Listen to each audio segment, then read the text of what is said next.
Amém? Boa noite, queridos. É bom ter vocês dois aqui. Eu amo vocês, sejam bem-vindos. Essa casa também é para vocês. Esse é o culpado de eu estar me matando nos morros ultimamente. Que bom que você fez isso comigo, você foi instrumento de Deus. Glória a Deus, sejam bem-vindos. Como é que vocês estão, queridos? Tudo tranquilo? Graças a Deus, Ângela. Então podemos orar para Deus arrochar você. Queridos, tem sido um tempo de mudança no nosso ministério para uma igreja celular, uma igreja que está sendo igreja, porque a palavra igreja é eclésia é aqueles que foram enviados para fora. E quando você observa essa questão de ser enviado para fora, você vai ter que olhar para fora, e ao mesmo tempo você vai olhar para dentro, para saber o que está melhor, o que está pior. Porque quando você entrega a sua vida para Jesus, você é batizado, e você agora diz para Jesus que você vai andar com Ele, Ele te colocou para dentro, para que você vá para fora. Para dentro da onde? Do seu reino de amor. Paulo diz que Ele nos resgatou do império, do governo das trevas. Que governo é esse? O mundo, a cultura do mundo, os pensamentos mundanos. E nos transportou para o reino do amor do seu Filho. O reino de Deus trabalha no amor do Filho. Só lá entendeu. O reino de Deus não trabalha por imposição, o reino de Deus não trabalha arrombando a porta, o reino de Deus não trabalha pegando a tua mente, te maltratando, te esconjurando. Não, o reino de Deus trabalha no amor do seu Filho. Agora uma pergunta: aonde Deus amou o mundo de tal maneira? Aonde Deus amou o mundo de tal maneira? Dessa maneira que Ele está colocando? Na cruz do Calvário. Então qual é o lugar onde eu vou amar a Deus da mesma forma? Qual é o lugar onde eu vou manifestar, vou ser transformado por esse amor do Filho? Na cruz. Aí eu falo para você, podia ter ficado em casa hoje. Menino, Deus quer pegar nós. E Deus quer matar nós. Porque se Deus não matar nós no mundo, Deus não pode fazer com que a gente viva o amor do seu, porque não é por força e nem por violência.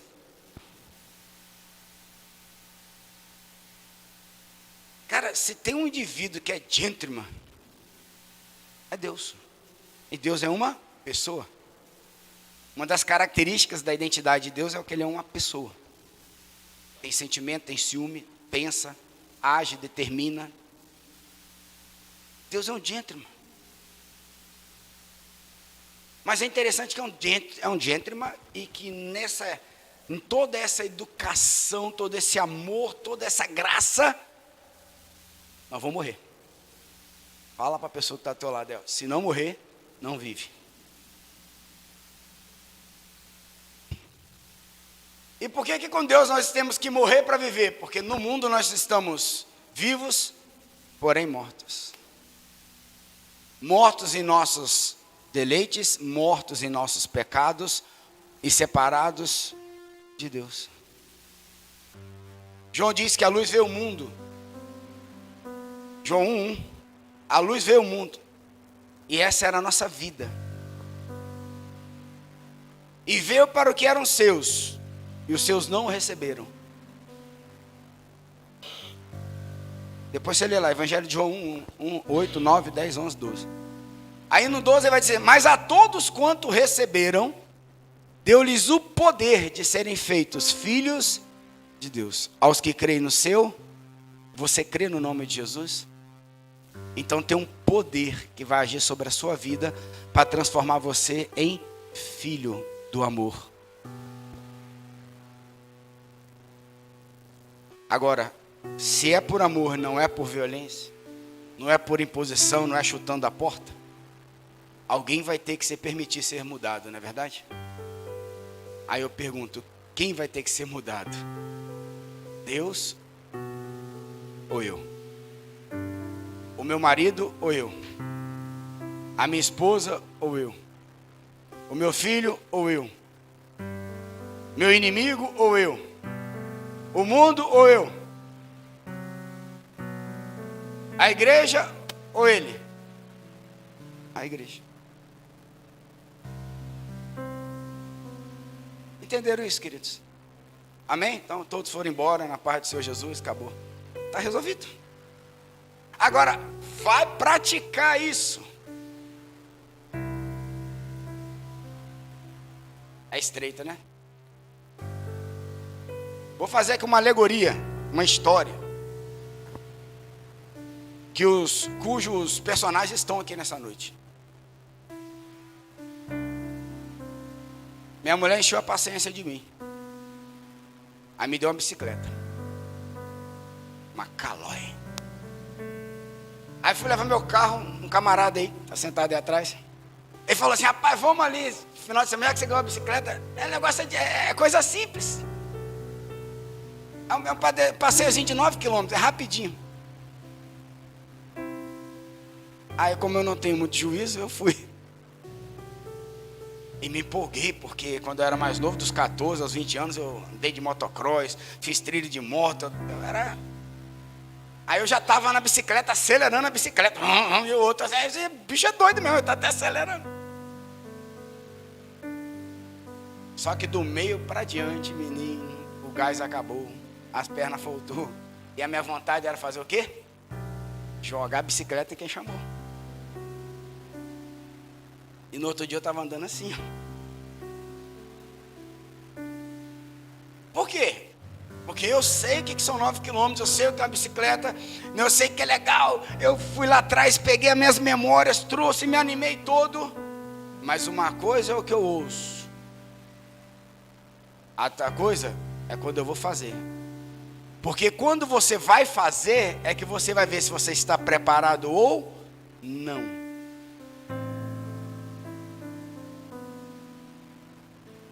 Zênio, você estudou técnica de enfermagem. Aprendeu a pegar veia lá na técnica. Aprendeu lá? Não, você só aprendeu o quê? A teoria. Quando é que você descobriu que você sabia ou não sabia? Quando você teve que furar alguém. Que nem podia dizer não para você. Você teve que ensaiar nela. Por quê? Porque nós só sabemos se estamos preparados ou não. Não é antes da aprovação. É durante a aprovação. Então a obra de Deus, né? João vai dizer naquele texto que eu falei agora há pouco, lá em 1 João, ele vai dizer que o amor de Deus tem, e eu já estou até fora do texto que eu ia pregar, mas vamos lá. Deixa eu solto, que é melhor. Olha o que João vai falar aqui. Depois que eu li aquilo tudo, né? Deus é amor, quem permanece nesse amor está unido com Deus, e Deus permanece unido a Ele. Desta forma, é conduzido a maturidade, o amor é conduzido à maturidade conosco. Nós estamos no mundo como Jesus está. Isso nos dá confiança para o dia do juízo. Não há medo no amor. Ao contrário, o amor que alcançou o seu objetivo expulsa o medo. Porque o medo é relativo à punição. Quem tem medo não alcançou a maturidade relativa ao amor. Nós amamos porque Ele nos amou primeiro. Se alguém afirmar, eu amo a Deus, mas odiar seu irmão, é mentiroso. Pois quem não ama seu irmão, a quem vê, não pode amar a Deus a quem não. Então tem algo da realidade que prova o sobrenatural. O que é natural prova o que é do Espírito. Sim, este é o mandamento que temos da parte dele. Quem ama a Deus, ama também o seu irmão. O que é que João, na sua epístola, agora no seu evangelho, está falando exatamente do primeiro mandamento: amar a Deus sobre todas as coisas e amar o seu próximo, como ele nos amou.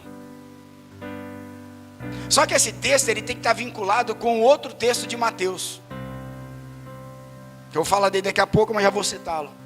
Que eu tenho que amar a Deus de todo meu coração, de toda a minha força e de toda a minha.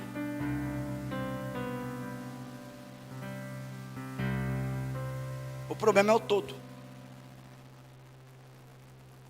Porque Deus não vai trabalhar conosco em partes. Você é um todo dividido em três. Você é um corpo que habita uma alma que tem um espírito. O teu corpo, o objetivo do amor é te santificar. Porque o nosso pecado, ele nos afasta de Deus, mas o sangue de Jesus que nos purifica de todo o pecado, nos traz de volta para esse Deus. A minha alma, ela está dentro de mim para governar o meu corpo. Entenda que alma como meus sentimentos, desejos, emoções e vontades. Mas essa é perigosa, porque o provérbio diz assim, que a minha alma não se farta.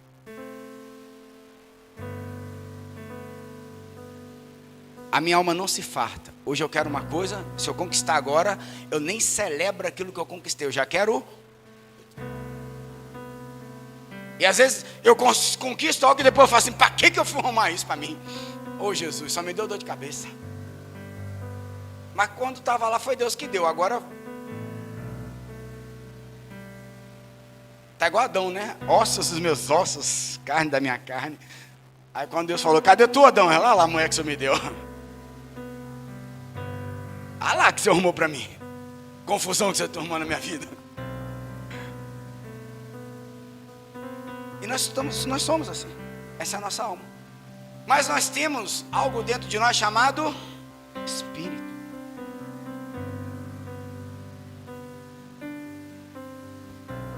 E quando nós nos tornamos filhos de Deus, nós fomos retirados de um governo deste mundo para o governo do Filho, do amor do seu. E nesse governo, ele só pode governar através do meu Espírito. Por isso que eu só posso falar que eu amo a Deus, que eu sigo a Deus, não é se eu estou na igreja crente, católica, onde, não. É se eu estou cumprindo e guardando os seus mandamentos. Porque todo aquele que é nascido de Deus, conhece a Deus. E é guiado pelo Espírito, aí que aqui tem um problema. Ser guiado.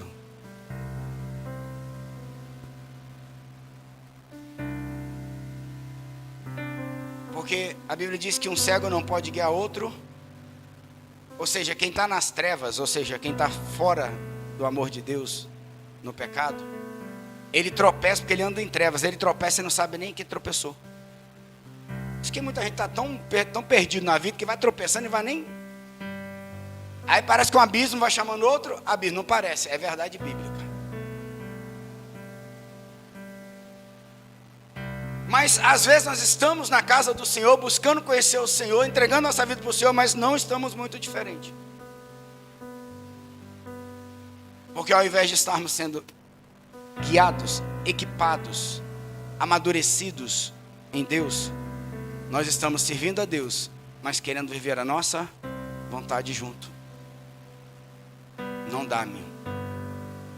Como é que eu sei que não dá? Foi quando Jesus falou assim, ó, se possível for, aparta de mim o que a alma de William, de Vadinho, quer. Mas se não for, e seja a tua, qual foi a vontade que foi para a cruz? A do Pai. E junto com a do Pai, quem foi junto?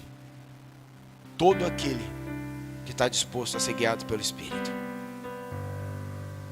O Evangelho, queridos, não é para o meu racional. O Evangelho não é para a minha vontade. O Evangelho é para o meu Espírito. Porque o Espírito de Deus, ele tem fazer em nós. Eu e você precisamos ver que Deus quer produzir algo em nós nessa vida. Mas o que Ele vai produzir nessa vida não para nessa vida, vai para a eternidade, porque Ele não vai produzir no meu corpo, apesar de que o meu corpo vai se beneficiar da presença dEle. E não vai produzir só na minha alma, nos meus sentimentos, apesar de que Deus quer agradar meu coração. A palavra diz: confia no Senhor, deleita-te nele, e Ele agradará ao teu coração. Tem hora que a gente parece que Deus é nosso inimigo. Mas por quê? Porque dentro de nós há um conflito. A nossa carne lutando contra o Espírito. Aí isso que eu deveria fazer eu não faço. Mas o que eu não deveria fazer isso eu faço. Diz o apóstolo Paulo: miserável homem que sou. Se você é assim, bem-vindo, você é humano. Se você não é assim, eu já estou preocupado. Portanto, queridos, aonde eu quero chegar com esse rodeio todo? É lá na história da prática. Esse arrudeio, como diz o nordestino, é para falar para mim e para você, que é o tema da minha ministração hoje, que nós precisamos estar equipados para toda a boa obra. O objetivo de Deus em nós, do Evangelho em nós, é nos equipar para toda boa obra. E nós vamos usar como texto base para essa ministração, segunda carta de Paulo a Timóteo, capítulo 3, por favor, abre aí a tua Bíblia. Se der para colocar aqui, Mônica. Não sei se dá.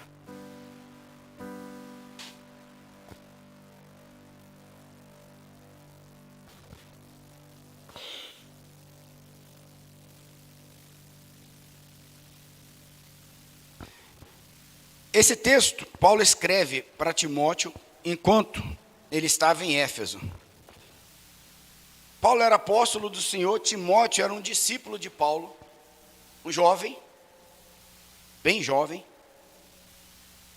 e ele funcionava ministerialmente como um evangelista. Qual é o papel de um evangelista? Pregar a palavra do Senhor. Qual o papel de Paulo? Paulo era um emissário, ele enviava, ele pregava a palavra, ele equipava as pessoas e enviava para a obra do Senhor. 2 Timóteo 3. 2 Timóteo 3. Qual é o papel da igreja? Equipar as pessoas. E qual o papel da igreja lá fora? Evangelizar. Faz sentido para vocês? E como é que eu vou evangelizar? Com esse reino, nesse amor do qual eu estou inserido. Sendo habilitado, sendo equipado para essa boa obra. Agora vai ser equipado por quem? Pelo Evangelho. Porque eu não posso evangelizar se eu não vivo o Evangelho. Eu fui atleta do judô muitos anos. Tive que parar. Não porque estava ficando velho. Não era por isso. É porque a minha estrutura óssea, onde o meu fêmur é fraturado, não dava mais para o judô. É um grande pesar que eu tenho, infelizmente. Aí eu posso falar hoje que eu sou judoca? Não. Eu fui. Agora, eu posso dizer que eu tenho conhecimentos do judô? Eu posso dizer que eu possa ter alguma prática nele em alguma situação? Toda vez que eu caí de bicicleta, eu usei o rolamento. Eu acho que rolamento todo mundo tinha que aprender na vida. Caiu, tu rola e não se machuca. É uma beleza. Outra coisa que eu aprendi no judô, que é uma parte filosófica do judô. Você primeiro aprende a cair. Porque se você não aprender a cair, você não vai saber ficar onde? De pé.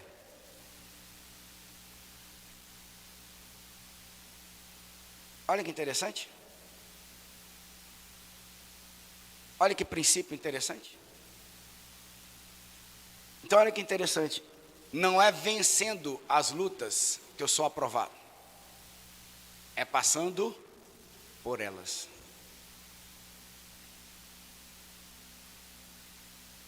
Olha o que Paulo exorta a Timóteo. Aqui Paulo está falando para homens, está falando especificamente para um evangelista, né? Mas eu vou parafrasear o objetivo de Paulo dentro desse contexto, dentro desta carta, até porque teologicamente me permite fazer isso por ser uma carta, para que a gente possa aprender coisas práticas e simples hoje, porém profundas. Paulo escreve assim: sabe isto, porém, que nos últimos dias sobrevirão tempos trabalhosos. Isso está na sua Bíblia, né? Eu vou ler na minha tradução judaica, que ela é bem interessante. Além do mais, entenda isto. No tempo determinado por Deus, chamado fim dos tempos, que é que está em hebraico, mas o significado é esse. Isso que eu falo é um palavrão, na verdade. Ashirit Hashami. O que significa isso? O tempo determinado por Deus para o fim dos tempos. Surgirão tempos de aprovação. Olha que Paulo estava em Éfeso, falando para Timóteo, numa época que Éfeso era extremamente idólatra e pagã.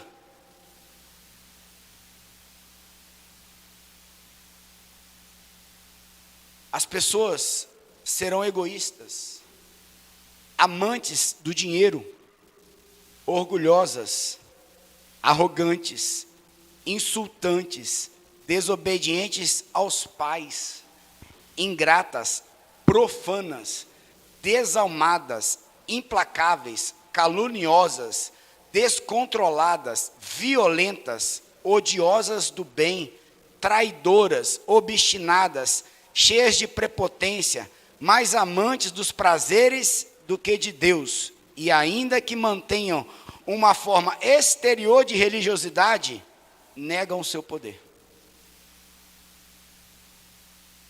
A primeira coisa que me chama a atenção nesse texto é que ele está falando de algo que é bíblico. Os tempos bíblicos. E aí a gente olha para o dia de hoje, a gente começa a ver essa enumeração aqui de palavras, desses adjetivos que são para nós. Aí ele começa a dar características para nós. Egoístas, nesse tempo. Aqui não, aqui ninguém é assim não, gente, é só nesse tempo. Amantes do dinheiro, orgulhosos, arrogantes, insultantes, desobedientes aos pais, ingratas, profanas, desalmadas, implacáveis, cheias de prepotência. Agora é interessante, como é que ele fecha? Mais amantes dos prazeres do que de Deus. Até aí, os crentes, tudo aqui, ó, falando assim, é o mundo.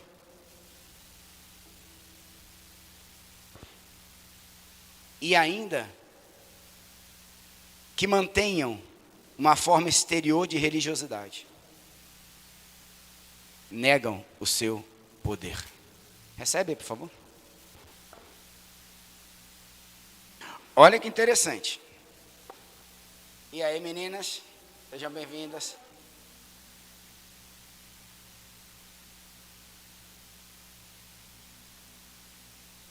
Escuta isso. E ainda que mantenham uma forma exterior de religiosidade, negam o seu poder. Qual é o paradoxo que Paulo está criando aqui? O que vocês acham? Que aqui dentro, todos nós, lindos, salvos, lavados, remidos no sangue de Jesus, arrancados do império das trevas e transportados para o reino do amor do seu Filho, nós não somos mais arrogantes. Nós não somos mais egoístas. Nós não somos mais insensatos, orgulhosos, ingratos. Será que se nós pedimos ao Espírito Santo de Deus nessa noite, Ele vai falar para a gente se a gente está tendo prazer em Deus do que nos nossos próprios prazeres? Mesmo estando na casa do Senhor? Mesmo falando que conhece a Deus e buscando conhecer a Deus?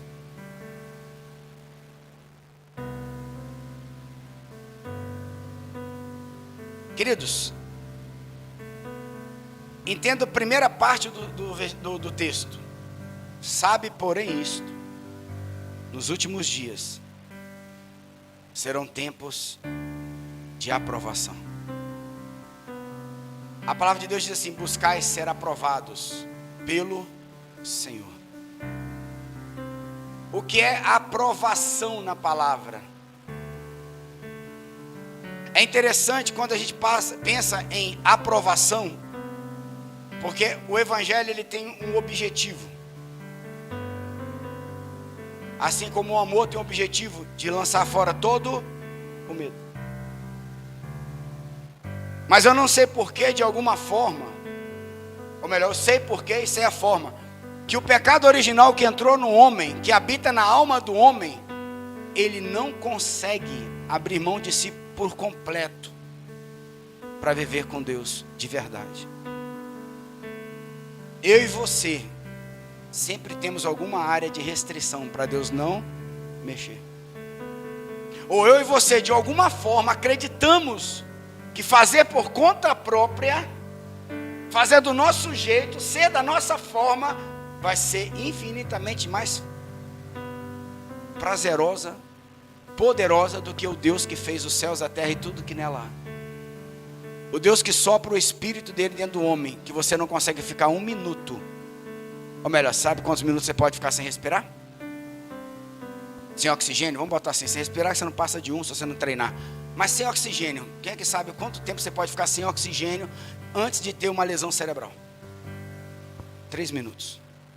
Traduzindo, esse é o tempo que se eu estiver lá no CTI, um paciente meu parar, é o tempo que a gente tem para agir e ressuscitar ele. 3 minutos. A partir de 5, já tem sofrimento.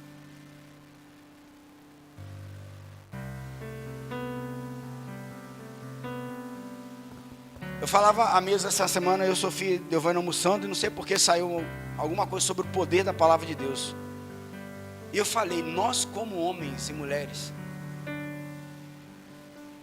nós não tememos a palavra, e não coloco aqui temor no sentido de medo.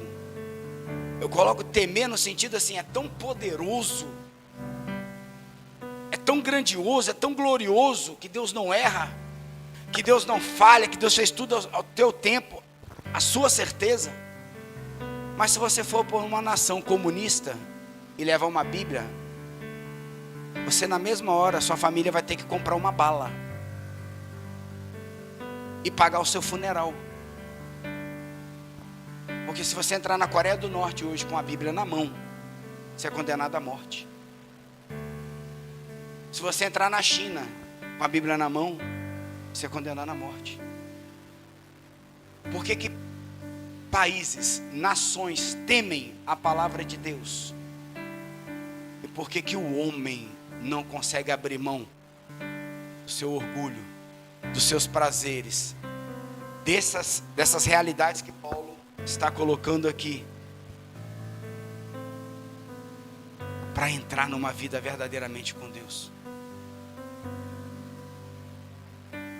Aí eu pergunto, será que eu não tenho coisas dentro de mim para trabalhar?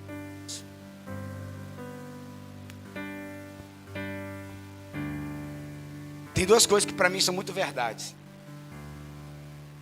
2 coisas para mim são muito verdades. que Deus fez e fez muito certo. E que o diabo estragou.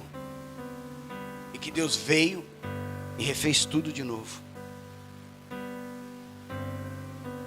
Portanto, se eu quiser acreditar no que Deus fez e no que Ele resgatou, eu também tenho que acreditar naquilo que o diabo o quê? Estragou. Agora interessante. João vai dizer assim, ó, o que é nascido de Deus não peca. O que de Deus é gerado conserva a si mesmo, o maligno não. Então, a forma de eu viver com Deus. E que o diabo não faz graça para mim. Pelo contrário, se eu andar em Deus, ele vai ter que fugir, porque eu vou resistir a Deus, me submeter a Deus, resistir o diabo, ele vai ter que fugir de mim. Agora, quem pode comigo mesmo? Se eu a partir de hoje falar que eu sou uma mula, e quiser andar igual a mula, e quiser pastar ali, e começar a pastar igual um doido, vocês vão falar que eu tá doido, ou pirou de vez. Não é verdade? Mas quem pode com essa verdade? Você pode não querer entender, você pode não querer aceitar, mas se eu falar que eu sou, eu sou. Eu falei a mula porque eu vou brincar, né? Ainda bem que Deus usou uma mula para falar com o profeta Balaão. Aí pode usar o William também. Mas nós estamos nesse tempo. Esse é o tempo que Paulo está falando. Tempo do fim. Onde nós vamos ser o quê? Aprovados. Passar por provações. É o tempo em que vivemos nossas vidas. É o tempo em que vivendo em nossas vidas não estamos fora dos tempos determinados pelo Senhor em sua palavra. Deixa eu fazer uma pergunta para você. Quando você acorda e levanta todo dia, você acha que é março, 12 de março de 2023? É só isso que é a sua vida? Ou você acha que Deus que escreveu a palavra, deixou seus tempos determinados, anunciou até o que vai acontecer no final desses tempos, ou seja, Ele é o alfa e o ômega, o primeiro e o último, o princípio e o fim, ou seja, Ele criou todas as coisas no seu tempo, mas também definiu que o tempo aqui vai se acabar. Então o meu corpo e a minha alma ficam, e o meu espírito. Então o Evangelho, a palavra de Deus, a revelação que está no Evangelho, ela não é para o meu corpo somente, ela não é para a minha alma somente, é para o meu espírito. E o meu espírito vai passar por provações. E aí Paulo fala, Pedro vai parafrasear Paulo falando assim, ó, o meu espírito, que é a minha mente, e Provérbios vai falar assim, sobre tudo você tem que guarda a tua mente, os teus desejos, porque disso depende a tua vida. Pedro vai dizer assim, ó, você pode ter sua mente influenciada por esse mundo, ou você pode ter sua mente influenciada pela palavra de Deus. Se você tiver a mente influenciada pelo mundo, você vai andar segundo o governo do mundo. Se você tiver sua mente influenciada pelo Espírito, você vai passar por uma transformação da sua mente. Você não vai ser influenciado direto, porque eu falei que Deus não chuta o quê? A porta de ninguém. Deus não arromba o coração de ninguém, chuta a porta de ninguém. Ele primeiro vai te apresentar um evangelho, uma palavra. Essa palavra ela vai te convencer, e nesse convencimento ela vai te transformar. Mas entre o convencimento e a transformação, você vai passar pela sua aprovação. Porque na hora da aprovação, se você usar a fé, você vai ser aprovado. E não a fé em você, mas a fé na palavra, porque isso ele garante. Agora, se você não usar a fé, qual a garantia que você tem? Portanto, você pode ser o quê? Reprovado. Na verdade, na aprovação de Deus, ou eu sou aprovado para a eternidade, ou eu sou reprovado para a eternidade. Entenda-se condenação. Mas eu não acho que Deus é assim, nem Deus quer que você ache, querido. Deus te deixou uma palavra, para que você possa ser exposta a ela, para você ter um entendimento correto, para viver de forma correta. Porque o intuito da palavra é te capacitar, é te equipar, para que você possa viver uma vida de verdade. Uma vida que vale a pena ser vivida. Então, os tempos de provação são os tempos reais. E quando você vence no tempo da provação, significa que você está o quê? Mais próximo de Deus.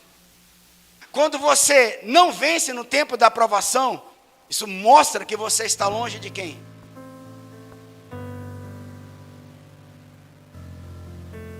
Você pode estar dentro da igreja, Paulo está dizendo exatamente isso aqui. Para Timóteo. Você pode estar vestido de uma capa de religiosidade. Você pode ser um maioral, um doutor, um teólogo, um PhD em teologia. Quer que eu te prove isso? Não precisa abrir sua Bíblia não, João 3. Tem um cara que era mestre, chamado Nicodemos. Nicodemos, ele era doutor da lei. A lei, na verdade, era os primeiros 5 livros da Bíblia.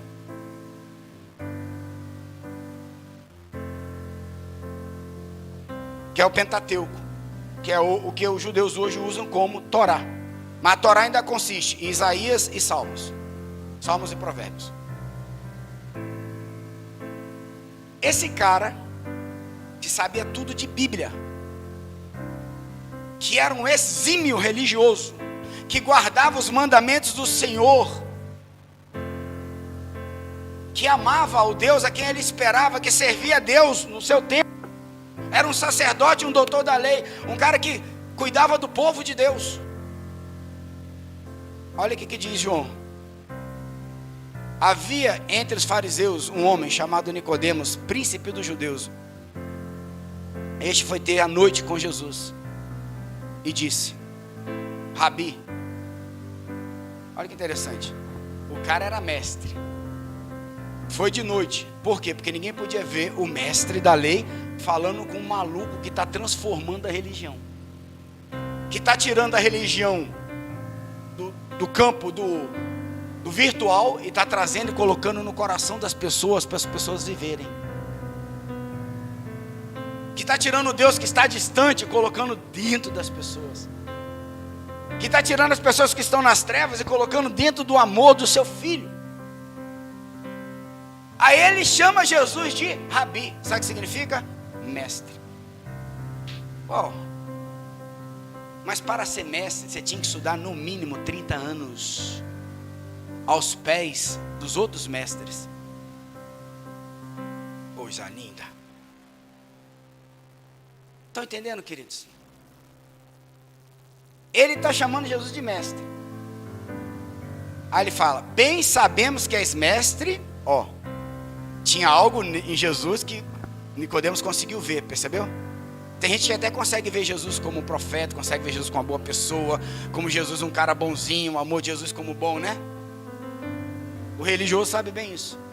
Mas Deus não te chamou para ficar nisso. Ele: bem sabemos que és mestre, vindo de Deus, porque ninguém pode fazer estes sinais que tu fazes, se Deus não for com ele. Cara, o cara conhecia a Bíblia, sabia quem era Deus, sabia que Deus podia fazer, e agora quando ele vê a Bíblia acontecendo na frente dele, a palavra viva, o verbo que se fez carne, habitando no meio dele, e vendo as manifestações agora dos céus, e é o que Deus quer para mim, para a sua vida. Ele diz: só Deus podia estar contigo. Por quê? Aí Jesus responde para ele: na verdade te digo, que aquele que não nascer de novo não pode ver o reino de Deus. Ó, na verdade te digo, que aquele que não nascer de novo não pode ver o reino de Deus.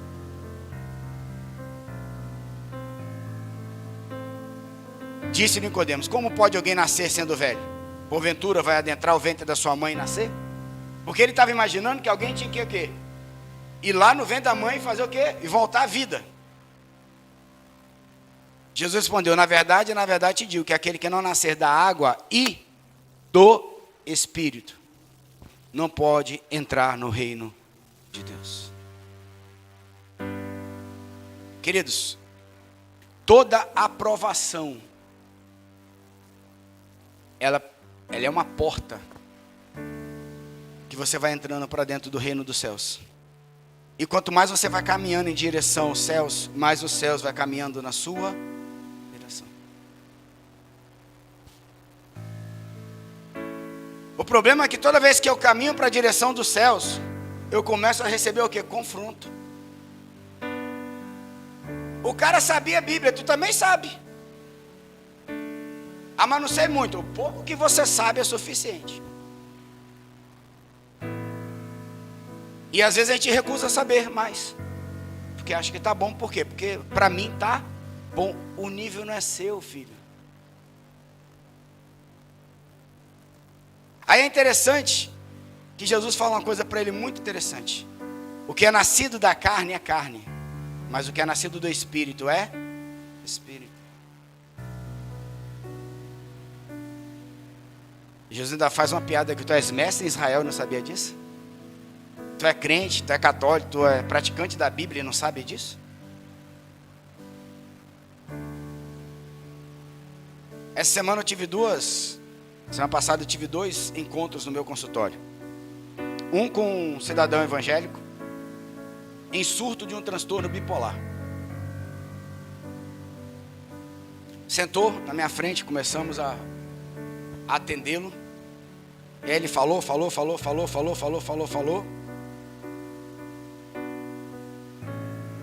Aí eu peguei um papel e comecei a desenhar para ele a visão do Espírito sobre ele. Aí ele assim falou assim para mim: o senhor deveria ser psicólogo. Eu falei: não, mas isso aqui não é psicologia. Isso aqui é Bíblia.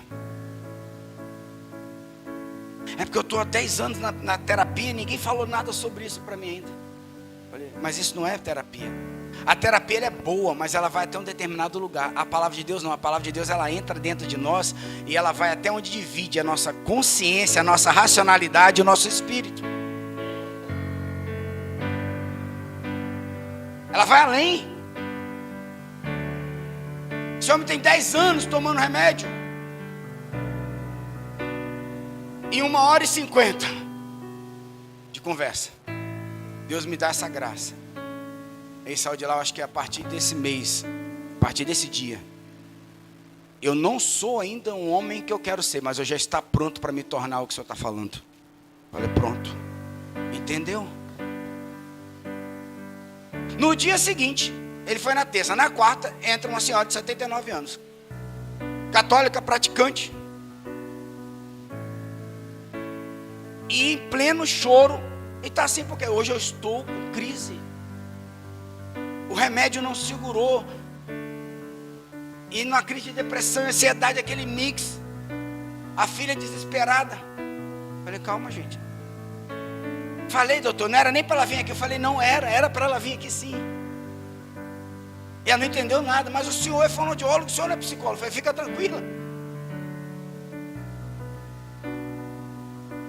E aí, 1h40 na veia. Peguei o papel e risquei de novo. Quem já passou na quina da mesa aqui comigo sabe como é que é. Aí a filha: o senhor tinha que ser psiquiatra, terapeuta. Aí eu falei de novo: não, isso aqui não é terapia. Isso aqui é a palavra de Deus. Isso é a verdade de Deus para nós.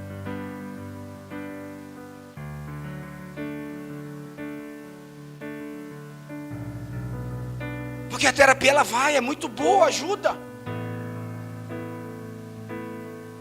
Mas a palavra de Deus transforma. A palavra de Deus é autoajuda, a palavra de Deus é transformação para uma nova realidade. Para uma nova realidade. Queridos, o que você sabe de Deus até hoje não é nada perto daquilo que Deus quer revelar ao seu coração. Aquilo que o seu olho não viu, o seu ouvido não ouviu, ainda nem subiu o coração do homem, é o que Deus tem preparado para aqueles que o amam. E se Deus tem preparado, você também precisa ser o quê? Equipado para viver isso.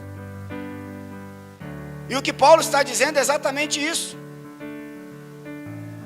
Esses dias difíceis que nós estamos vivendo, onde você olha aqui dentro, aqui é tudo muito bom, mas quando você vai lá para a sua realidade, quando você volta para a vida, quando você olha para os números de assassinatos, quando você olha para as questões da sexualidade, quando você olha para as questões das famílias, quando você olha para os filhos, né? Quando você olha para as pessoas surtadas, você fala, cadê Deus? E ainda fica se segurando para não surtar também. Eu não sei você, mas tem dia que eu falo assim, Senhor, eu ainda tenho fé. E Jesus falou, quando ele voltar, será que vai encontrar fé no mundo? Porque tudo vai convergir para que a sua fé seja eliminada. Mas toda aprovação baseada na verdade de Deus vai produzir em você uma vida de verdade. Que não está pautada nesse tempo, que não está pautada nesses dias, que não está pautada em mim e você, mas nas verdades eternas de Deus.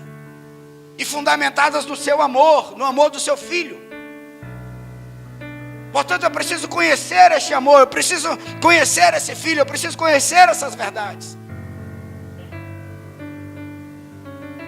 E esse povo, que nós não somos amantes do dinheiro, nós não somos egoístas, orgulhosos, arrogantes, insultantes, desobedientes aos pais, ingratos, profanos, desalmados, implacáveis, caluniosos, detratores, violentos, odiosos do bem, traidores, obstinados, cheios de prepotência, mais amantes dos prazeres do que de Deus, e que se mantenham de uma forma exterior de religião. Nós não somos assim.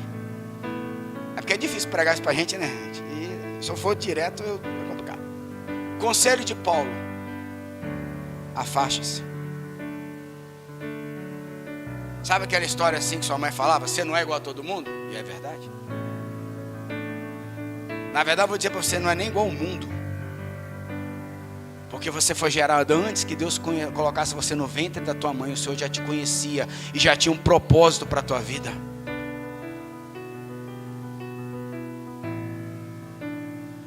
Portanto, afaste dessas pessoas. Algumas delas se insinuam pelas casas, controlam mulheres fracas. Aí ele vai dizer um monte de coisa aqui. Ainda vai falar que alguns ainda combateram contra as verdades de Deus, como James e Jambres a Moisés. Que esses caras nem estão escritos no Velho Testamento. Achei isso interessante. É tido como dois magos que tentaram confrontar Moisés quando Moisés transformou a vara em uma cobra. Transformou a mão com lepra em uma mão curada. Ou seja, as pessoas vão confrontar esse tempo para dizer assim: a palavra de Deus ainda não tem mais força, não tem mais poder, não tem mais vida nela. Eu vou te dizer, queridos, passarão céus e terra, mas jamais vai passar a palavra do Senhor. Ele é o ontem, Ele é o hoje e Ele é o mesmo eternamente. Deus não mudou. Ele continua sendo Deus. Mais um conselho de Paulo ainda para Timóteo. Depois desses fatos, ele fala assim: você, entretanto, seguiu de perto o meu ensino. Contudo, meu ensino, conduta, propósito de vida, confiança, constância, amor e perseverança.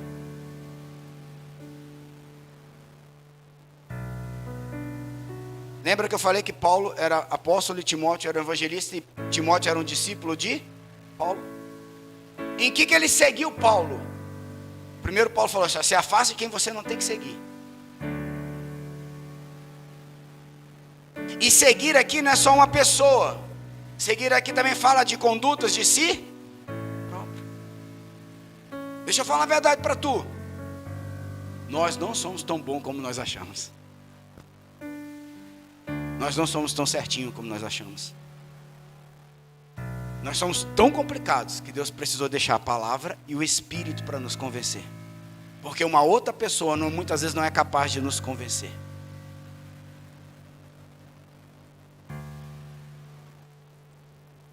Alô?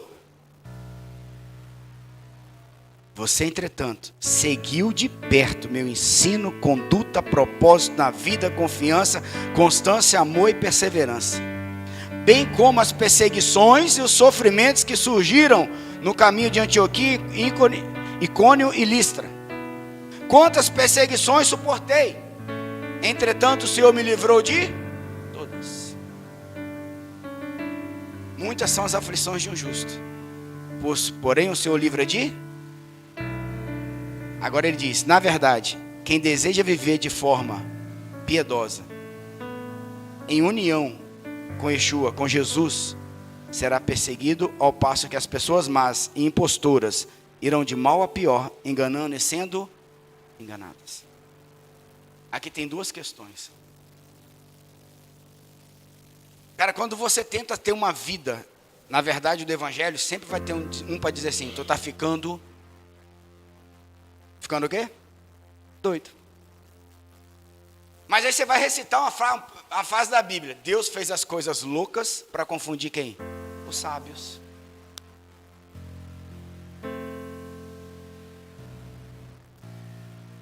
Mas a outra verdade, isso é um tipo de perseguição.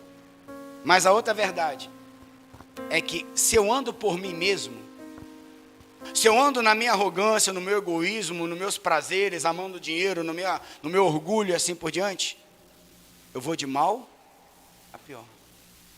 E o que é pior? Lembra que eu falei que um cego não pode guiar outro? A Bíblia também diz que quem anda em trevas tropeça e não sabe em quê? Tropeçou. Você nunca parou para falar com o rapaz, muda aí, porque esse negócio aí vai encrencar, velho. Rapaz, muda essa conduta que seu casamento vai acabar. Rapaz, muda a sua atitude porque seus filhos vão se perder. Rapaz, muda essa atitude que você vai quebrar financeiramente. Você nunca viu ninguém fazer isso?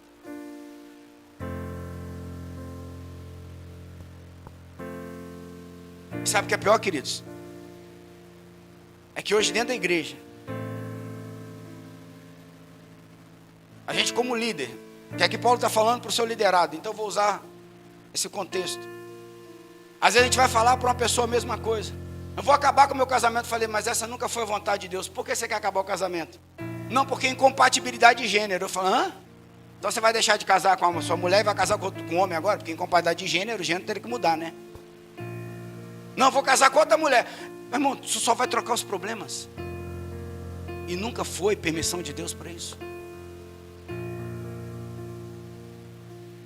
Por que acontece o divórcio? Por causa da dureza do... E o que é a dureza do coração se não orgulho? Presunção. Agora, quem é casado aqui? É fácil estar casado? Deixa eu ensinar um segredo aqui que eu vou pregar em breve para os casados. Paulo fala assim em Efésios, assim como é o marido e a esposa, assim também Cristo e a igreja. Deus sabe o que é ser casado. E se Deus sabe preparar a sua esposa, eu vou dizer assim, o homem que vai em Deus, ele prepara a sua esposa. A esposa que vai em Deus, ela prepara o seu esposo. Porque todo dia você vai ter que perdoar, todo dia você vai ter que se alinhar, tem dia que vai estar picudo, mas não se põe o sol sobre a sua ira. Agora só vai viver o que Deus tem para quem está casado. Quem chegar até o final. Não é quem desistiu, querido. Quem desiste da prova jamais vai receber uma medalha. Nem de participante ou co-participante. Não desista. Deus não desistiu de você. Quando a gente fala hoje sobre educação de filhos, esses dias a gente estava tendo uma orientação para uma pessoa. Ela, mas eu não acredito, tem que ser assim. Eu falei, então vai se perder. Eu ainda dei um exemplo, o meu eu criei muito bem, hoje eu estou cheio de confusão. Mas crendo na promessa do Senhor. Porque Deus não me deu filhos para perdição.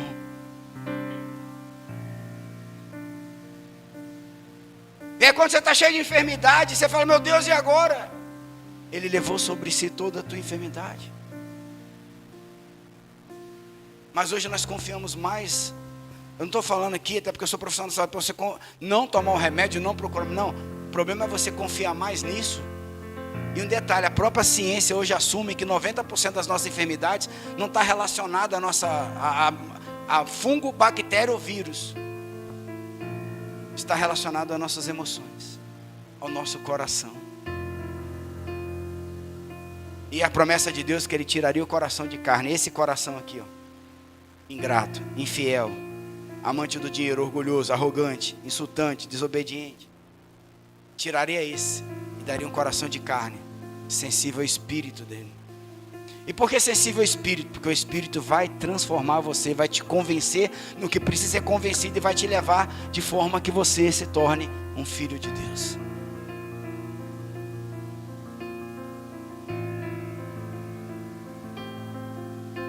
Viva de forma piedosa. Vai ter perseguição.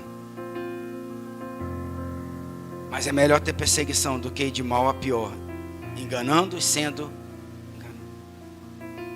A coisa mais triste do mundo, gente, é uma vida de engano. E pasme você, a pessoa que mais se engana é você mesmo. Quem mais mente para você é a sua mente. Tem uma teoria hoje na neurociência que fala assim: não minta para o seu cérebro, porque na hora que você precisar dele, você não vai ter. Eu fazia isso. Falei, não estou tão gordo assim. E tome ele comer. Até o dia que o avião gordinho, o jumbo, acendeu as luzes da cabine e estava descendo de morro abaixo. Colesterol, triglicéridos, estava tudo lenhado. Mas eu menti tanto no meu cérebro que quando eu falei agora eu preciso parar de comer, eu preciso comer certo, eu preciso fazer atividade física, eu tive dificuldade. Por quê? Porque eu criei uma verdade dentro de mim que não é o quê? Verdade.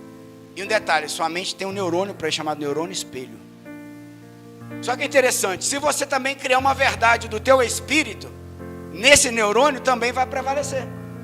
Eu não estou curado ainda, mas o Senhor levou sobre si. E eu vou crendo tanto nessa palavra que vai chegar uma hora que a cura vai o quê? Acontecer. Eu não consigo ainda, Senhor, chegar nessa condição, nesse nível, nessa postura. Mas eu vou crendo, eu vou lendo a palavra, eu vou me determinando no Espírito, até que vai chegar uma hora que vai acontecer. Certamente, certamente, certamente, eu não era digno de estar aqui em pé, pregando a palavra de Deus para vocês.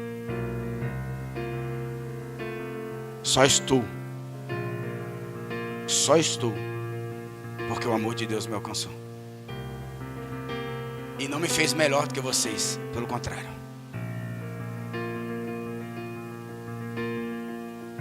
Que eu era bicho doido, solto, maluco. Vamos terminar. Você, porém, permaneça no que aprendeu e nas coisas das quais está convencido, lembrando-se das pessoas com as quais as aprendeu. Recorde-se também de que, desde a infância, conhece as sagradas escrituras, que podem lhe dar sabedoria conducente à libertação por meio da confiança em Jesus.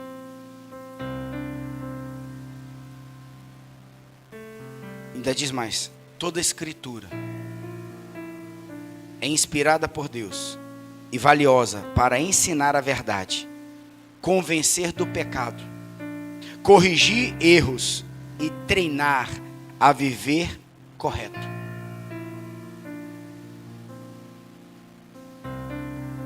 Desta forma, quem pertence a Deus pode ser plenamente equipado para toda boa obra.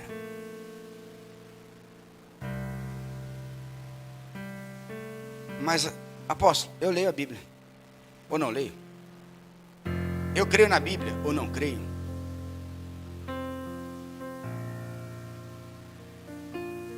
Qual a questão? Paulo traz duas coisas aqui. E a primeira delas é: do que você é convencido? Porque você permanece naquilo que você aprendeu. E nem tudo que você aprendeu serve para Deus. Apesar de ter sido bom, talvez para você, ou ter sido bom para o seu pai, para sua mãe, para o que seja. Nem tudo que eu aprendi no mundo, na verdade quase nada que eu vou aprender no mundo vai servir para onde? Para o Espírito. Mas é nisso que eu permaneço, porque eu estou o quê? Convencido. Deixa eu fazer a pergunta. De que você está convencido na tua vida?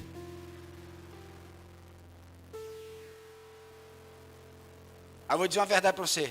Deus está doido para te desconvencer. Por isso que Jesus falou: conhecereis a verdade, e a verdade vos, se verdadeiramente o Filho vos libertar, verdadeiramente sereis A única forma de eu ser livre de mim mesmo é morrendo com Cristo e ressuscitando com Ele. Como pode isso? Simples. Eu vou falar 3 textos rapidinho só para a gente... Jesus falou em Lucas 9, 23. E dizia a todos: se alguém quer vir após mim, eu vou parafrasear aqui, se você quer passar pela provação e ser aprovado, e ser convencido da palavra que é inspirada por Deus, para fazer você,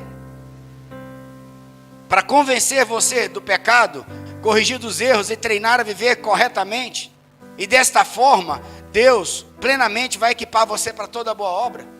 Deus falou assim: se alguém quiser vir após mim, negue-se a si mesmo, tome cada dia a sua cruz e siga. Porque qualquer que quiser salvar a sua vida, perderá. Mas o que? Por amor a mim, perder a sua vida, a salvar. Olha que interessante, para eu ganhar minha vida com Cristo, eu tenho que perder. Aí a gente fala, isso não entende muito, né? Porque é um negócio meio louco. É o que Jesus falou para Nicodemos: necessário vos é nascer da água e do... Então o que é perder essa vida? É perder esse coração. É perder seu achismo. É perder seus convencimentos. É deixar ser convencido do que você não está disposto a ser convencido. Que o Espírito de Deus convence o homem do pecado, da justiça e do juízo de Deus. Mas esse mesmo Espírito, ele intercede por mim e por você com gemidos inexprimíveis, porque nós não sabemos orar. Esse mesmo Espírito nos convence que nós somos filhos de Deus. Esse mesmo Espírito leva a nossa vida na presença destra de Deus. E nos santifica, e nos purifica, e nos traz a revelação da palavra. Mas olha o contexto que Jesus aplica. Porque o que aproveita o homem ganhar o mundo todo, perdendo-se e prejudicando-se a si mesmo? O meu convencimento vai me levar a ir de mal a pior. Está ruim hoje? Sem Jesus.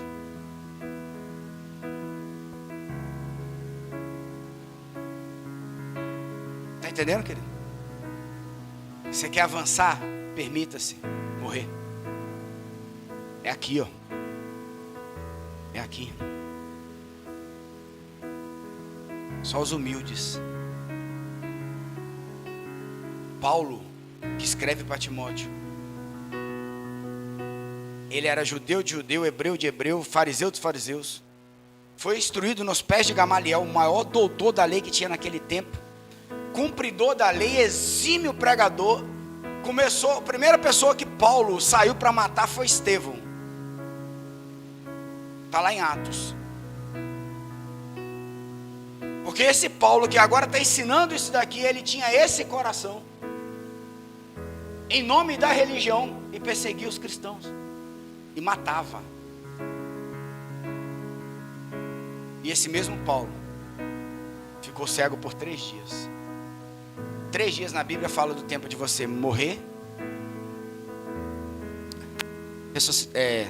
ser crucificado, morrer e ressuscitar com Cristo. 3 dias.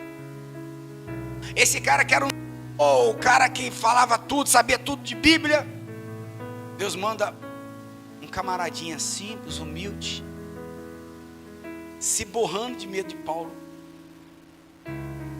porque o próprio Jesus apareceu para Paulo. Porque se essa palavra não for o suficiente, se o Espírito não for o suficiente, deixa eu falar uma coisa para você: desafie Jesus a aparecer para você. Talvez você vai ficar cego 3 dias, mas ele vai vir. Aí ele chega lá com medo: irmão Paulo, o Jesus que apareceu para você me mandou aqui para te batizar, para te matar na água. Porque o batismo é isso, você morre para a realidade do mundo, mas agora você está reinserido, você está imerso na realidade do Espírito, dos céus. E aí Paulo é batizado, volta a enxergar, ele ora, ele volta a enxergar, Paulo é batizado. O que acontece com Paulo? A primeira coisa que acontece com Paulo, ele começa a ser perseguido. De perseguidor a perseguido. E aí quando achavam que ele era cheio de coisa, ele falou assim, ó, judeu de judeu, fariseu de fariseu, eu era o cara, e abri mão de todas essas coisas. Tratei tudo isso como esterco, pela excelência de conhecer a Cristo. Talvez a gente não entenda quando Paulo fala isso, né? Pegar tantas coisas boas, educação maravilhosa, conhecimento da Bíblia maravilhoso, tudo isso, e falar esterco. Deixa eu te falar uma coisa. A palavra humus, o radical da palavra humus vem de humilde, humildade. Não é que Paulo abriu mão de tudo assim, jogou, é cocô, joga fora. Não. Ele está falando, ó, nada disso, mas vale se eu não tiver a humildade que Jesus tem. Se eu não tiver o coração que Jesus tem para mim. Se eu não viver o propósito que Deus tem para mim. Cara, em nome de Jesus, você pode passar a vida toda no mundo, você pode passar a sua vida toda na igreja e não conhecer Jesus. Essa senhora que eu falei, esse rapaz, um era crente, um era católico, e a definição dos dois, na boca dos dois, falou assim, eu conheço o evangelho, mas eu não conheço Jesus, porque você está ensinando Jesus que eu não conheço.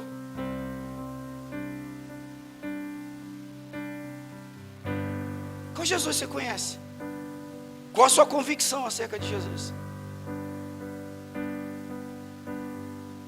A Bíblia diz que o evangelho de Deus, ele é poder para transformar a vida daqueles que creem. Ó, o evangelho é poder para transformar a vida daqueles que creem. E esse texto de Lucas, Jesus vai replicar ele em Mateus, em Marcos. Qualquer que quiser salvar a sua vida, perderá, e qualquer que perder a sua vida por amor a mim e o evangelho, esse a salvará. Marcos 8,35. E esse mesmo texto ele vai repetir em Mateus 16, 25. Aquele que quiser salvar a sua vida, perderá. Como é que eu faço isso? Se alguém quiser vir após mim, negue-se a si mesmo. Tome a sua cruz e siga. Agora é interessante que aqui em Mateus há uma recompensa. Pois o que aproveita o homem ganhar o mundo inteiro se perder a sua alma? Ou o que dará o homem em recompensa da sua alma? Porque o Filho do Homem virá na sua glória, na glória do seu Pai, com seus anjos. E então dará a cada um segundo as suas obras. Você não está abrindo mão por abrir mão. Você está abrindo mão para receber aquilo que é muito melhor, muito maior e muito mais poderoso. E aí você começa a entender o que é amar a Deus sobre todas, de todo o teu coração, de toda a tua alma, de todo o teu entendimento. Olha para mim aqui rapidinho. Assim como o entendimento certo liberta a nossa vida, o entendimento errado nos aprisiona. E a pessoa mais interessada em lhe dar o entendimento certo da sua verdade é Jesus.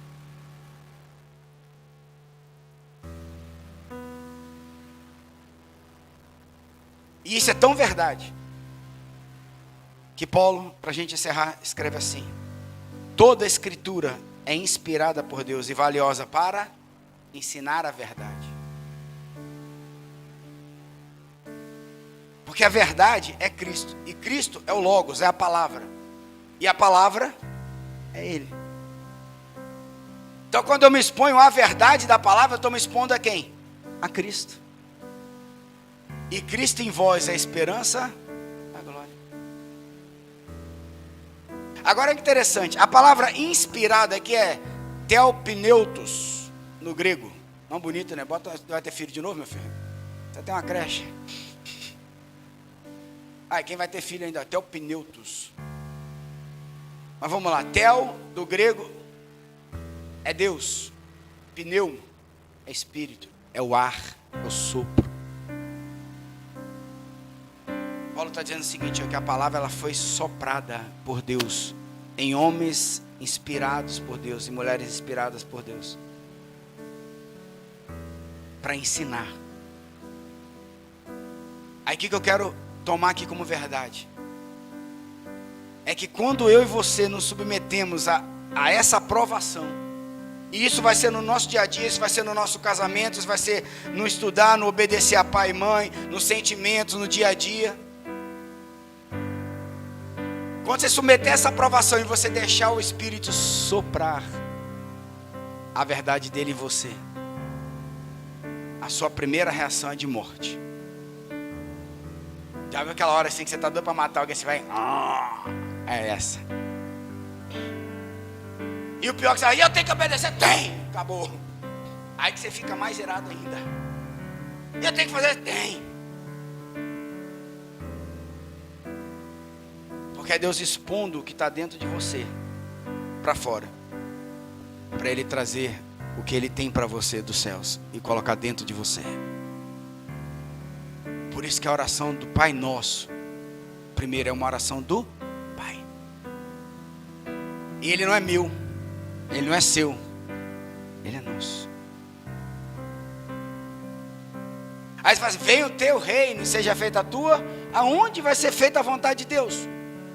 Se não aonde? No sopro que inspira a nossa vida, para que a gente possa ser treinado para toda a boa obra, para que a gente possa ser ensinado na valiosa verdade, convencidos do pecado, corrigidos dos erros e treinados para viver de forma correta. E aí Paulo vai dizer que toda palavra divinamente soprada, e ela é proveitosa para ensinar, corrigir, instruir em justiça, para que o homem de Deus seja perfeito, maduro, entendido. Então você só vive o que é bom quando você se torna o quê? Maduro. E como é que eu me torno maduro? Quando eu sou confrontado.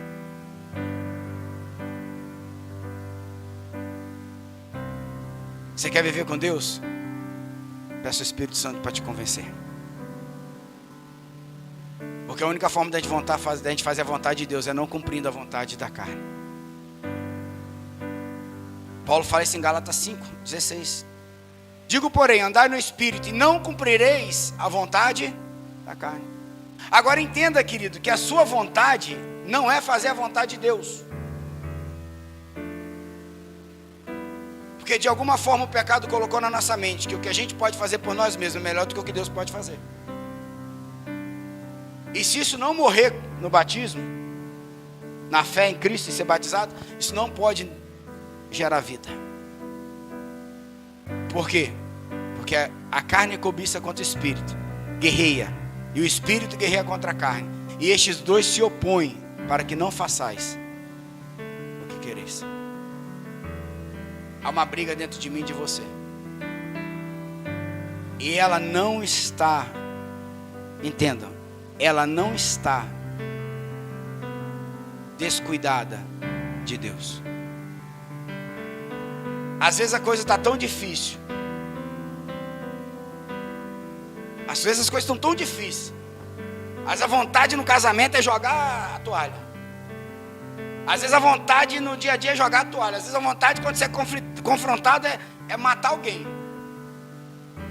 Às vezes vem um abençoado e vem lá e você luta para sair daquela pessoa que você era. Aí vem um abençoado para fazer você ter os mesmos sentimentos que você tinha antes e você começa a guerrear.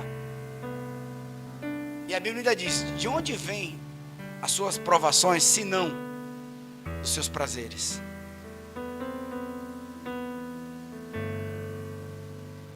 Mas Deus não jogou a gente assim, ó, vocês guerreiem, vocês que lutem, e eu estou aguardando vocês vencerem. Não. A Bíblia fala que em Cristo nós somos mais que em quem? Então entenda, Paulo falando, os que são de Cristo crucificaram sua carne com as suas paixões e concupiscências e vontades e desejos, e tudo isso que eu coloquei aqui, que Paulo escreveu para nós. Então onde está o segredo? Na cruz. Porque se Cristo venceu na cruz, qual o lugar onde eu vou vencer? Quando eu nego a mim mesmo, quando eu subo naquela cruz e sigo agora com quem? os meus sentimentos, os meus desejos, não. E se vivemos no Espírito, andemos também há uma coerência na nossa vida. Há uma coerência na nossa vida. Então deixa eu te dizer uma coisa, o Evangelho não é para te transformar num religioso. Porque eu posso ser orgulhoso por ser religioso. Eu posso ser arrogante, porque eu sou um pastor. Você quer saber quem eu sou? É na hora que eu estou sozinho. Você já parou para ler Mateus 6, onde fala da oferta, da oração do Pai Nosso e do jejum? As 3 ordenanças de Jesus ali. Então quando ele fala da oração do Pai Nosso, ele fala assim: quando porém orares, não faça como os pagãos que já receberam, porque estão lá repetindo, tendo aparência de religioso. Aí ele fala assim: entra porém no teu quarto. Me dá aqui mais um minuto, rapidinho. Vou abrir aqui. A glória me sondeia. Ele diz assim: mas você, quando orar, vá para o teu quarto, feche a porta e ore ao seu pai. Por que o quarto? Que é um lugar de intimidade. Seu quarto pode ficar aberto, seu filho pode entrar, pular na cama, brincar, dormir no meio de você. É gostoso pra caramba, né? Mas na hora do marido ter intimidade com a mulher, os filhos estão na cama? A porta está aberta? Por quê? Porque a intimidade é no secreto. É na intimidade. É o que nós somos. Agora é interessante, no nosso espírito, guarda isso. Não existe o espírito ter uma intimidade com Deus e não ter com outros, se Deus não tiver na minha intimidade. Porque eu estou tendo intimidade com o Espírito de Deus, eu estou tendo intimidade com o príncipe desse mundo. Portanto, não orar é orar. Pega isso no teu espírito. Talvez seja a minha próxima ministração, falando dos fundamentos do Pai Nosso. Mas não orar é orar. Porque olha que interessante. Mas você, quando orar, vá para o teu quarto, feche a porta e ore ao seu pai, que está no secreto. Então o seu pai, que vê o que você faz quando está sozinho, o recompensará. Sozinho aqui, não é sozinho fisicamente, é na sua intimidade. Você falando com você.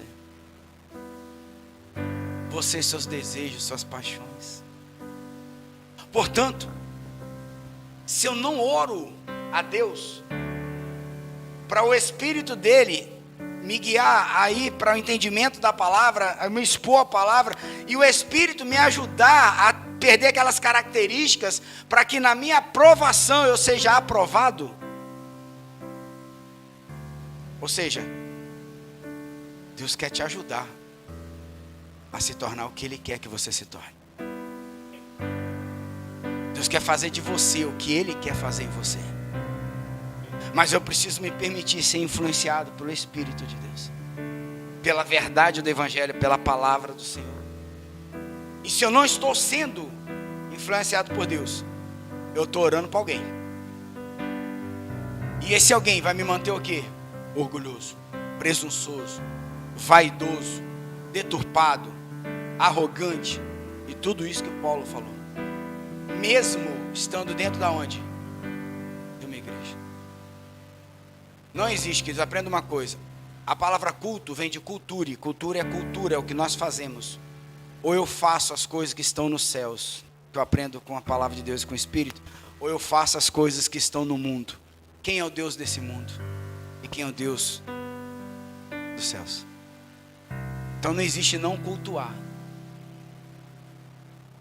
Não existe não ofertar, não dizimar, não existe não orar e orar. Ou eu estou orando a Deus, ofertando a Deus, ou eu estou orando a minha própria vontade, dizimando, sabe Deus onde, e assim por diante, porque isso é o mundo. Há duas realidades, o mundo e o reino dos céus, e se você não nascer da água e do Espírito, você não pode ver e nem entrar. A vida de Deus é uma vida no Espírito. Você entendeu essa palavra nessa noite? Fecha seus olhos. Vamos orar nessa hora, porque nós vamos celebrar a ceia do Senhor. E Paulo fala que nós não podemos comer indevidamente.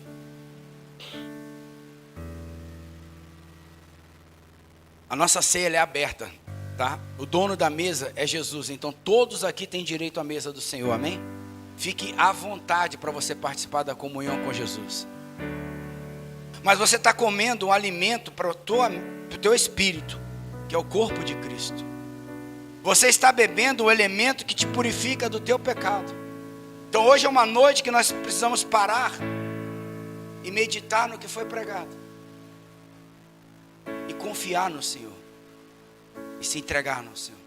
O que eu não posso é fazer isso indevidamente, não é não comer. É não entender como Deus me ama, como Ele quer me salvar, como Ele quer me libertar, como Ele quer me curar e acima de tudo, como Ele quer me dar uma vida e uma vida em abundância. Então você ouviu essa palavra nessa noite. O Senhor está te vendo no secreto, apesar de você não estar nessa hora. Mas Ele sonda o teu espírito e Ele sabe qual é a intenção. Então fecha seus olhos e fala com Ele nessa hora. Micael, você que vai servir, né? Então venha. Pai,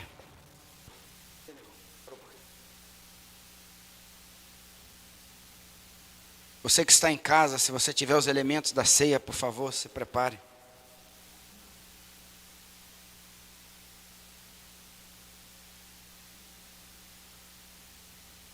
Em nome de Jesus, Senhor. Que teu Espírito fale conosco nessa noite. Pai nosso nos céus, teu nome seja mantido santo em nossas vidas. Venha o teu reino, Senhor, sobre cada um de nós. E a tua vontade seja feita hoje, Pai. Aqui, Senhor, na terra, nas nossas vidas como nos céus. Dai-nos, Senhor, cada dia o alimento necessário, Pai. Perdoa-nos pelo que fizemos de errado. Perdoa-nos do que nós fizemos de errado. Como perdoamos a quem nos fez coisas erradas. E se nós não perdoamos, nós não entendemos ainda o Senhor. Então nos ensina a perdoar nessa noite. E não nos conduza, Senhor, à provação severa. Sabemos que seremos conduzidos à aprovação. Mas pelas tuas escrituras, Senhor, que é divinamente inspirada, nós venceremos.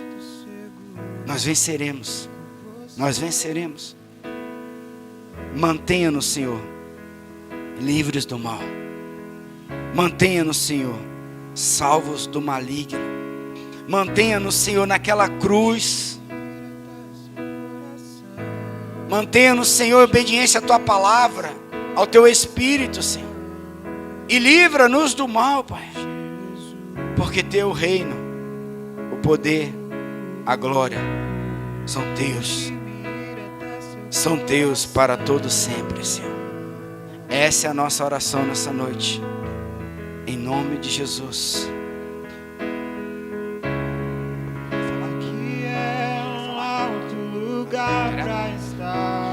Você vai receber aí.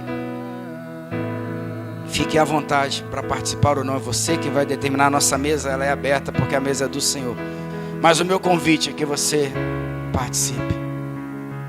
E que nesse ato simbólico, que é um ato profético, Jesus falou, toda vez que você fizer isso, fazer isso em memória de mim, até que eu venha. Você está dizendo para ele, estou aguardando que o Senhor venha. Mas até que o Senhor venha, o Senhor estará comigo. O Senhor estará comigo, me ajudando, me guardando, me salvando, me curando, me libertando, me amando. Porque mesmo que uma mãe amamentando seu filho se esqueça dele, Todavia, diz o Senhor, eu jamais me esquecerei de ti. Amém?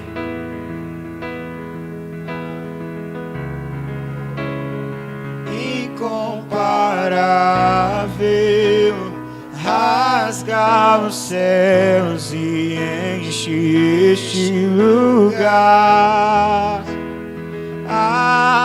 Altíssimo, incomparável, com você eu me sinto seguro. Com você eu tenho coragem, com você eu não preciso de nada. Seu coração é um alto lugar pra estar. Com você eu me sinto seguro. Com você eu tenho coragem, com você eu não preciso de nada. Seu coração é um alto lugar pra estar. Deixe-me ir até seu coração, deixe-me ir até seu coração. Jesus,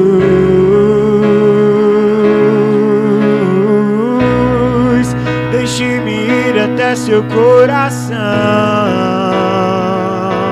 Você que pode, se não puder pode ficar sentadinho, mas você que pode, fica de pé nessa noite. Vamos consagrar os elementos e vamos participar da ceia do Senhor. Rasga os céus e enche este lugar. Altíssimo, incomparável, rasga os céus e enche este lugar. Essa é uma ordenança que Deus deu à sua igreja. Na noite que foi traído, sentado com seus 12, partiu o pão, entregou a cada um deles e disse: esse é meu corpo, que está sendo dado por amor a vós. Faze isso todas as vezes em memória de mim. Ele consagrou o pão, ou seja, tornou sagrado. Olhando, é um pão asno, não tem fermento, é simbólico. Mas pela fé, é a vida de Jesus em nós. E ele disse: comei todos em memória de mim. Façamos isso.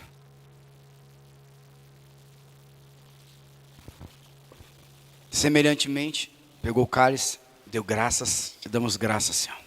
E disse: esse é o meu sangue, que é derramado por mim e por você. Esse é o sangue da expiação do pecado, da nossa purificação.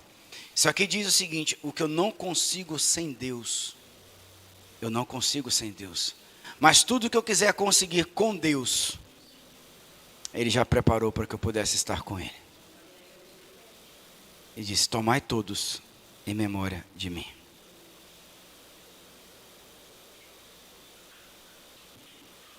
Senhor, nós te damos graças nessa noite, Pai. Te bendizemos o teu nome. Louvado seja o Senhor.